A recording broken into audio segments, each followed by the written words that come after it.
Kembali lagi bersama saya Suci Pratiwilaya dari kelas 1G dengan NIM 151422151. Jadi pada video kali ini kita akan membahas tentang pendekatan dalam manajemen kelas. Pendekatan dalam manajemen kelas dapat diartikan sebagai cara pandang seorang guru dalam kegiatan pengelolaan kelas. Cara pandang tersebut kemudian menjadi semacam guideline bagi seorang guru dalam mengelola kelas. Pendekatan pembelajaran dapat diartikan sebagai titik tolak atau sudut pandang dalam proses pembelajaran yang merujuk pada pandangan tentang terjadinya suatu proses yang bersifat umum. Adapun pendekatan merupakan unsur penting yang harus dikuasai pengajar sebelum mempersiapkan perencanaan pembelajaran. Guru sebagai pekerja profesional sesuai dengan Undang-Undang Guru dan Dosen Nomor 14 Tahun 2005 diwajibkan untuk memiliki seperangkat kompetensi, antara lain kompetensi kepribadian, kompetensi profesional, dan kompetensi pedagogik. Pendekatan permisif merupakan pendekatan yang menekankan perlunya memaksimalkan kebebasan siswa. Tema sentral dari pendekatan ini adalah apa, kapan, dan di mana juga guru hendaknya membiarkan peserta didik bertindak bebas sesuai dengan yang diinginkannya. Peranan guru adalah meningkatkan kebebasan peserta didik, sebab dengan itu akan membantu pertumbuhan secara wajar. Berbagai bentuk pendekatan dalam pelaksanaan pengelolaan kelas ini banyak menyerahkan segala inisiatif dan tindakan pada diri pembelajaran, yaitu tindakan pendekatan pengalihan dan pemasabodohan merupakan tindakan yang bersifat permisif.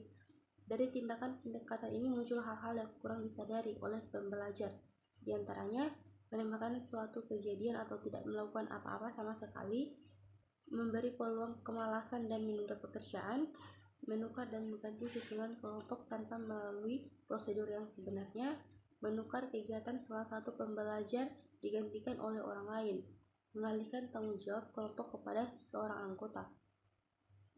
Pendekatan membiarkan dan memberi kebebasan. Pengajar memandang pembelajar telah mampu memikirkan sesuatu yang prosedur dengan benar, biarlah mereka bekerja sendiri dengan bebas. Demikian pegangan pengajar dalam mengelola kelas. Lebih kurang menguntungkan lagi kalau selama pembelajaran bekerja sendiri. Pengajar juga aktif mengajarkan tugas sendiri dan pada saat waktu habis baru dinyatakan atau disusun. Adapun kelebihan dan kekurangan dari pendekatan permisif, yaitu kelebihannya siswa diberi kebebasan di dalam suatu proses agar mereka dapat mengembangkan setiap potensi yang ada dalam dirinya. Kelemahannya kurang menguntungkan dan tanpa kontrol yang memandang ringan terhadap gejala-gejala yang muncul seperti mengalihkan, membiarkan, dan memberi kebebasan terhadap peserta didik, pihak mengajar, dan pembelajaran tanpa bebas kurang memikat. Pendekatan instruksional dalam manajemen kelas memandang perilaku instruksional guru agar mempunyai potensi untuk mencapai tujuan utama manajemen kelas, yaitu mencegah timbulnya masalah manajerial dan memecahkan masalah manajerial. Adapun kelebihan dan kekurangan dari pendekatan instruksional, yaitu kelebihan pendekatan instruksional mengejar untuk mencegah dan menghentikan tingkah laku anak didik yang kurang baik, mempunyai potensi mencapai dua tujuan utama manajemen kelas. Tujuan itu adalah mencegah timbulnya masalah manajerial, memecahkan masalah manajerial kelas. Kelemahan pendekatan instruksional, anggapan bahwa dalam suatu perencanaan dan pelaksanaan akan mencegah munculnya masalah tingkah laku anak didik dan memecahkan masalah itu bila tidak bisa dicegah. Namun, masing-masing peserta didik memiliki permasalahan yang berbeda.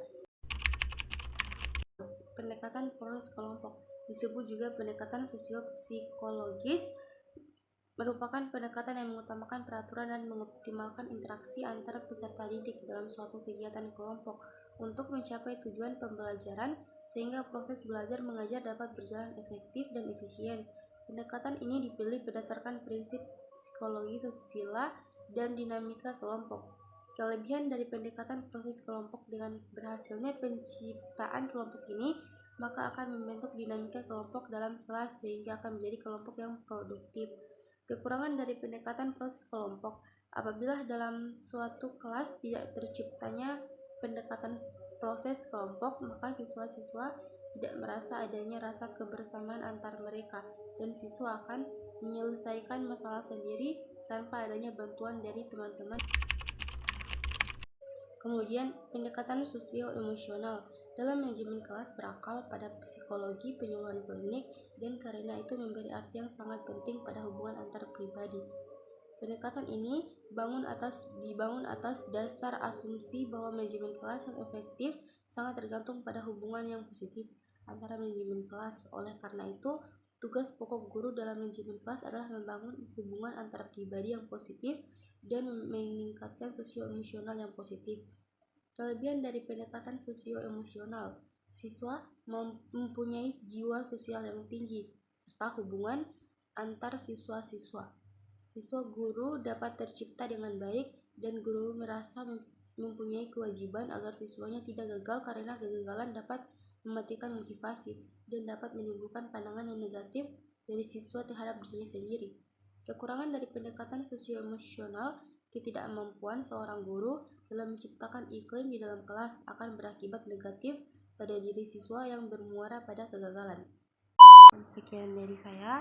Assalamualaikum warahmatullahi wabarakatuh.